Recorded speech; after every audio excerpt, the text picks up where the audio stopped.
Hello everyone.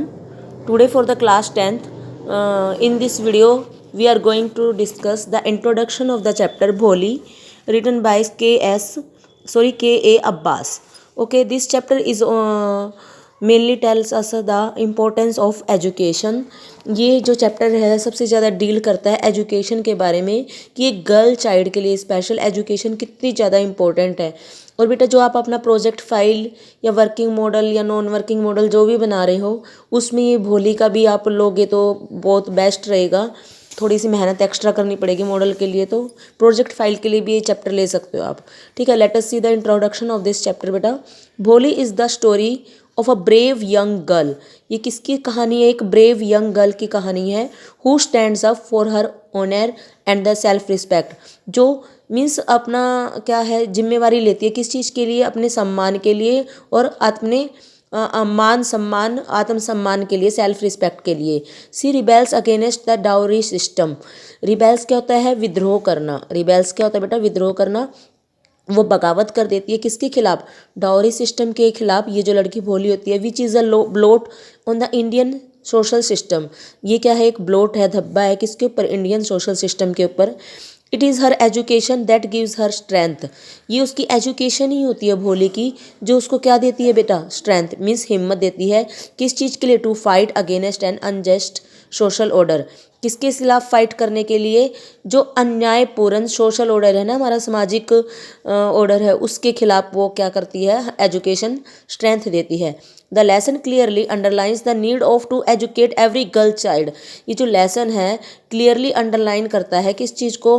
कि कितनी need है गर्ल चाइल्ड को एजुकेट करने की। आपका कोई आर्टिकल आ जाए गर्ल चाइल्ड से रिलेटेड तो आप आज 6-7 लाइनों के कम से कम इसमें से एग्जाम्पल भी दे सकते हो भोली वाले लेसन में से। इफ भोली हैड नॉट रिसीव्ड एजुकेशन, यदि भोली ने एजुकेशन रिसीव्ड ना की होती, she would have been no more than a dumb cow.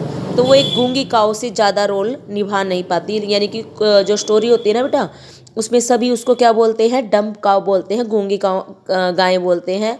यदि उसने एजुकेशन ना ली होती तो वो अभी भी क्या रहती? डम्प काउ रहती। Through her character and the moral strength she is able to raise her voice against the evil of the dowry system.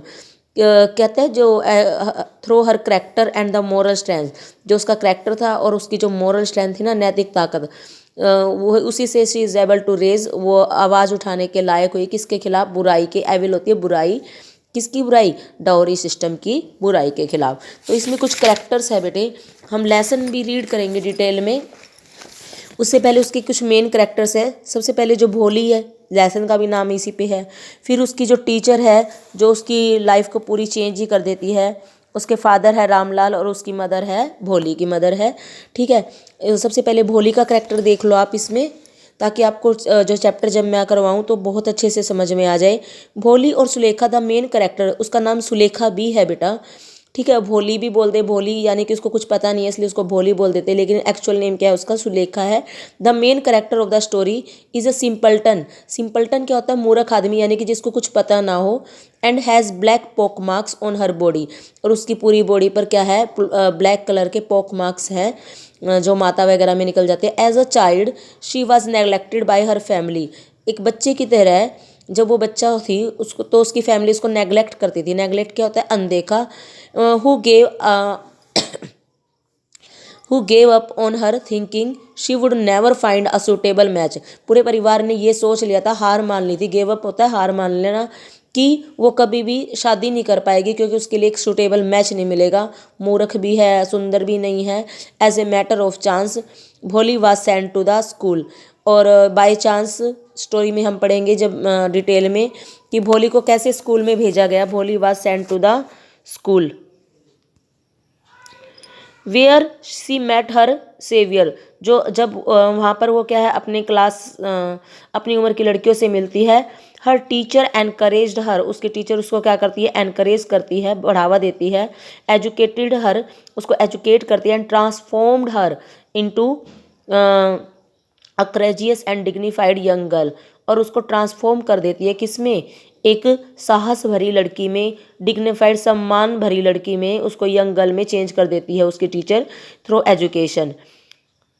Sulekha refuse to marry Bishambar. Bishambar भी इसमें एक करेक्टर होता है जो सुलेखा से शादी करने आता है। Sulekha refuse to marry Bishambar when he asked her father for dowry. जब ये जो बिसम्बर लड़का है सुलेखा के फादर से डाउरी की डिमांड करता है तो ये मना कर देती है शादी के लिए on the base of education. She was self reliant and respectful towards her parents. Parents के लिए उसका बड़ा सम्मान है। She decided to work in a school and sustain herself and take care of her parents in their old age. क्या कहती है वो लास्ट में कि वो स्कूल में ही काम करती है और लाइफ को उसी में ही सस्टेन करती है और अपने पेरेंट्स की क्या है ओल्ड एज में केयर करती है। Sulekha is in every sense a winner. इस लेसन में लास्ट में जो भोली है जिसको सिंपलटन डम्ब काउ कहा जाता है वो विनर निकलती है हर एक सेंस में। ठीक है, उसका टीचर का देख लो बेटा यहाँ पर। Sulekha's teacher in school open the world of the education for her. Sulekha's teacher जो सुलेखा की टीचर है स्कूल में उसने एक वर्ल्ड पूरा संसार खोल दिया एजुकेशन से उसके लिए। She was patient and kind to her. वो बड़ी धैर्यशील और दयालु थी उसके प्रति and encouraged her to learn.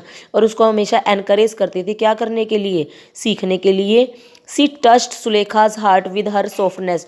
उसने सुलेखा के दिल को छू लिया अपनी सॉफ्टनेस के कारण and did not make fun of her like others.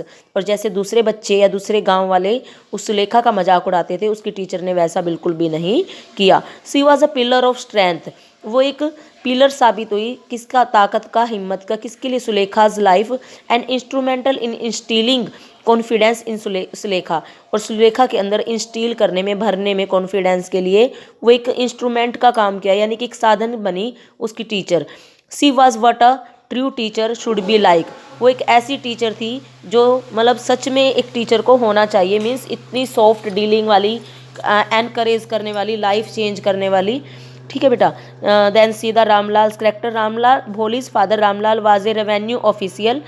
वो रेवेन्यू ऑफिशियल थे मीन्स राजस्व टैक्स कलेक्ट करते थे। He was a well to do man but was blinded by the age old traditions. एक अच्छा आदमी था मीन्स पढ़ा लिखा था लेकिन वो एक ब्लाइंड, अंधा हो चुका था किसके साथ, एज ओल्ड एज, जो वर्षों पुरानी ट्रेडिशंस है ना, परंपराएं हैं, उनको निभाने के लिए वो अंधा था। उसमें मीन्स ब्लाइंडली फॉलो करता था। He did not send his daughters to school. वो अपनी बेटियों को स्कूल नहीं भेजता था। As girls were not educated in their village in those days.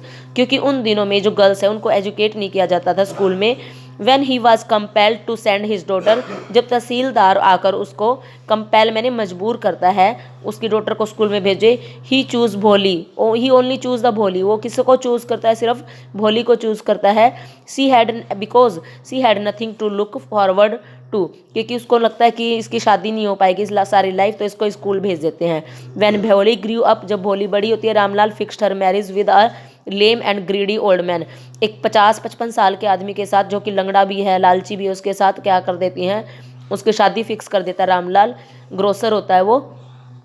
He was also willing to give dowry to save his dignity in front of the villagers. Dignity means सम्मान को बचाने के लिए गांव वालों के सामने वो डाउरी देने को भी तैयार हो जाता है।